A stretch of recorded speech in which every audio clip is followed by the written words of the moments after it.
Tema 9, Subtema 1, Pembelajaran 3, Muatan Materi IPS, KD 3.1, mengidentifikasi karakteristik geografis Indonesia sebagai negara kepulauan atau maritim dan agraris, serta pengaruhnya terhadap kehidupan ekonomi, sosial, budaya, komunikasi, serta transportasi. Indonesia merupakan negara kepulauan terbesar di dunia. Negara Indonesia juga memiliki posisi geografis yang unik sekaligus menjadikan posisi yang strategis. Letak geografis Indonesia. Letak geografis adalah letak suatu daerah dilihat dari kenyataannya di bumi. Letak Indonesia secara geografis adalah di antara dua samudra, yaitu Samudra Hindia dan Samudra Pasifik, serta terletak di antara dua benua, yaitu benua Asia dan Australia. Letak astronomis Indonesia. Letak astronomis adalah letak suatu tempat dilihat dari posisi garis lintang dan garis bujur. Garis lintang adalah garis khayal yang melintang di permukaan bumi dari barat ke timur.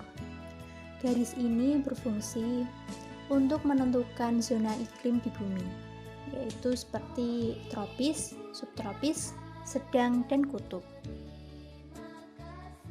Sedangkan garis bujur adalah garis khayal yang membentang secara vertikal di atas permukaan bumi, yang fungsinya adalah untuk menentukan pembagian waktu di seluruh permukaan bumi. Jadi setiap jarak 15 derajat ke arah bujur timur atau bujur barat akan menunjukkan selisih waktu sebanyak 1 jam atau 60 menit.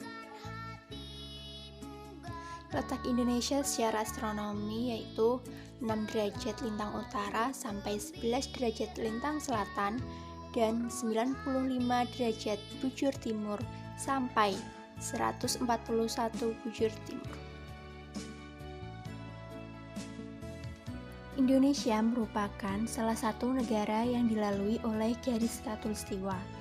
Garis khatulistiwa adalah garis khayal yang membagi bumi menjadi dua belahan, yaitu bumi bagian utara dan juga bumi bagian selatan.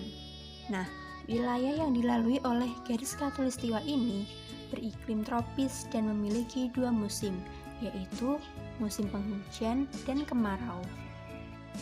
Sekarang, coba perhatikan peta Provinsi Jawa Tengah berikut. Provinsi Jawa Tengah beribu kota di Semarang. Letak geografis kota Semarang sekitar 110 derajat bujur timur dan 7 derajat lintang selatan. Ketampakan alam atau bentang alam adalah berbagai bentuk bumi yang terjadi secara alamiah yang disebabkan oleh peristiwa alam. Ketampakan alam terbagi menjadi dua, yaitu wilayah daratan dan perairan. Ketampakan alam wilayah daratan meliputi dataran rendah, dataran tinggi, gunung, pegunungan, dan tanjung. Dataran rendah, ciri-cirinya yaitu memiliki ketinggian kurang dari 200 meter di atas permukaan laut. Dataran tinggi terletak pada ketinggian 300-600 meter di atas permukaan laut. Gunung memiliki ketinggian lebih dari 600 meter di atas permukaan laut. Pegunungan yaitu terdiri dari beberapa gunung serta memiliki ketinggian lebih dari 300-600 meter di atas permukaan laut. Tanjung, tanahnya menjorok ke laut. Ketampakan alam wilayah perairan yaitu meliputi rawa, danau, sungai, laut, dan selat.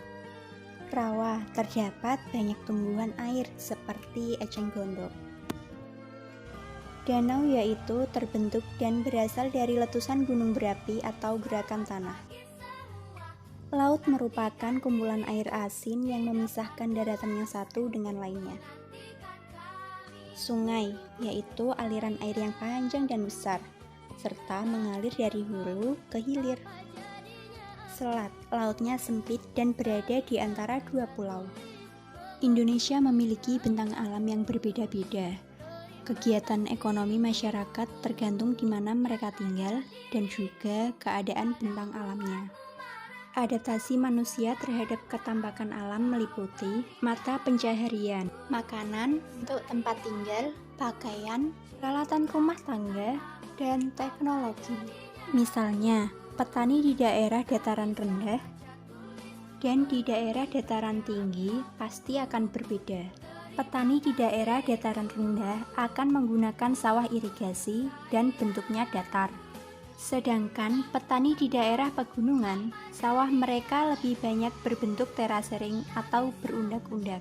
Hal tersebut dikarenakan bentang alam di dataran rendah dan di pegunungan berbeda. Maka dari itu, petani menyesuaikan